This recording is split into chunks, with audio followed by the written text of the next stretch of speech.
Hey guys, Sokka Tribe here, back with another Dragon Ball Sparking Zero video.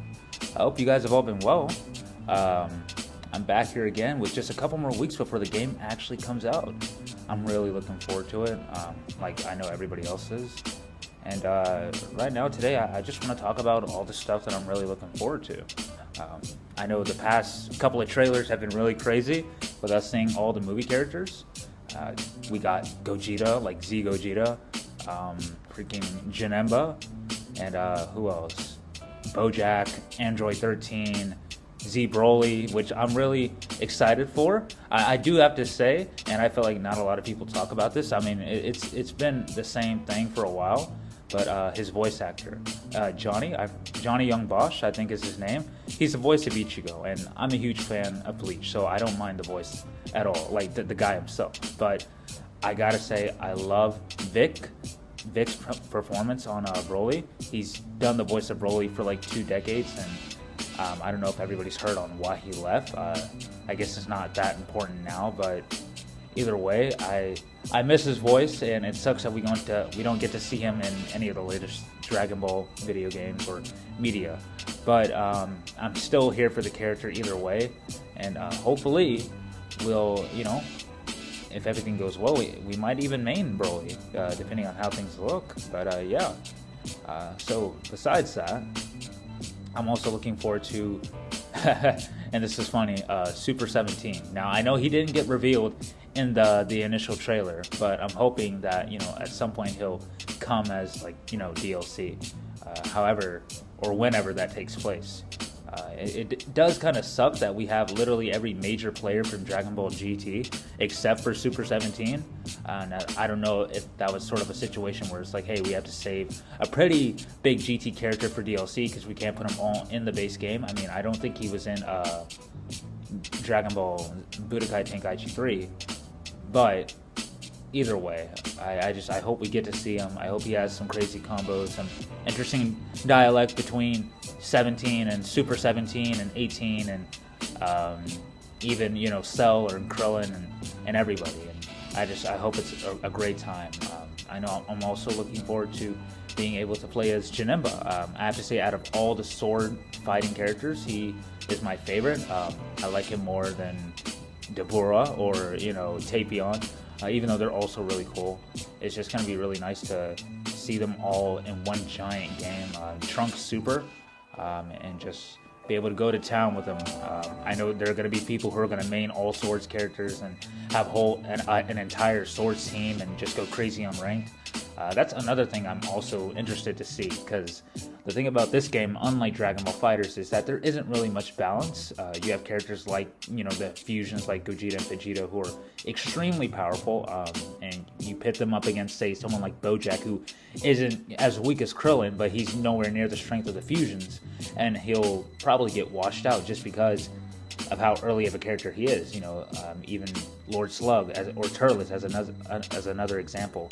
They're all great characters whom I'm sure will have awesome movesets, but I also know that there are just certain other characters that you won't be able to put them up against just because they're just that much stronger.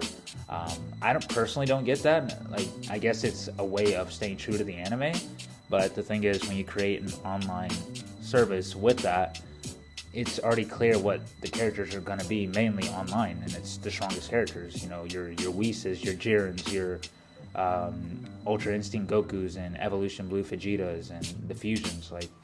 And I hate that. And I hope that isn't the case, and I hope they come out with a patch that can either buff the smaller characters so it's not such a huge power gap, or if worse comes to worse, that people just make special rules or tournaments to where it's like, hey, you can only use Z villain characters that are around the same strength. That way it's more of an even playing field instead of, hey, Gogeta Blue versus Turles.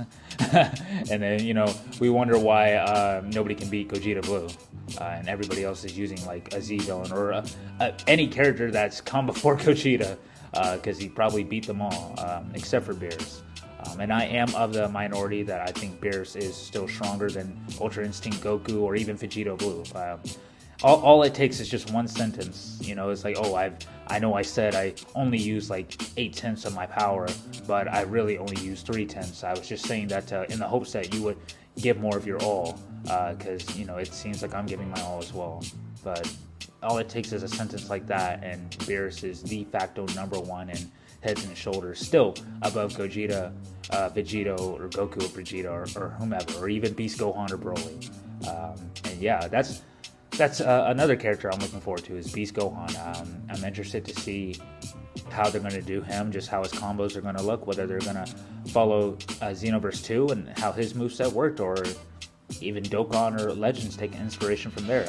Because I know Dokkan, they had like special animations for Beast in his LR, and I'm sure Legends had like special, fight choreography specifically for Beast too, that he didn't do in the movie. So I'm interested to see where they'll pull from exactly, and hopefully he'll be a really fun and OP character. We already know he'll be OP, but hopefully he'll also be just fun to play as. I'm also curious to see whether he'll actually just be fundamentally stronger than Gogeta or Vegito. That'll be interesting to see, because I know at least in the manga, and spoilers if you haven't read it, Beast Gohan's basically at the top. I'm going off of a limb, but I feel like it's backed on pretty solid evidence that he's stronger than Gogeta Blue when he fought Broly, that he's stronger than Vegito Blue when he fought Fusion Zamasu, and he handled Cell Max like it's nothing. And Broly, I know Toriyama said that if Cell Max had his mind, he could probably beat Broly, but just as a mindless brute, he couldn't, as a mindless monster. But the fact that they're even within the same conversation should let you know that Cell Max is not that far off from Broly, even without, having a brain, really.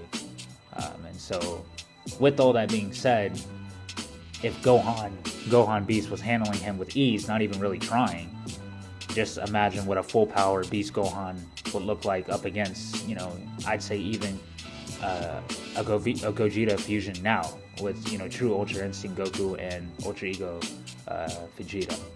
But only time will tell. I know the manga is coming back soon, which I'm grateful for, because, man, when I tell you, it's literally been almost half a year of nothing but, art, which is cool in and of itself, but it just really leaves an empty feeling. It's like, man, we get one page of art from Toyotaro instead of like a 60 to 70 to 80 page chapter worth of new content to take us further into the Dragon Ball lore. I don't know what Toyotaro is going to do when he comes back in terms of what he's going to write about. I pray that we don't get some sort of Daima recap, because we don't need that.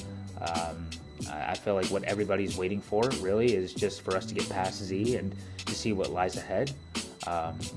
Hopefully we do go past there. I would hope that Toyotaro wouldn't just write to the end of Z and then call it a day, because that would be such a shame.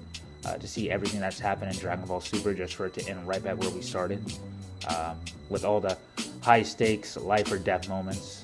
And besides that, I'm really just looking forward to Beast Gohan Super 17, playing as Z Broly, Z Gogeta, and just seeing how the game is. And I hope you guys are as well.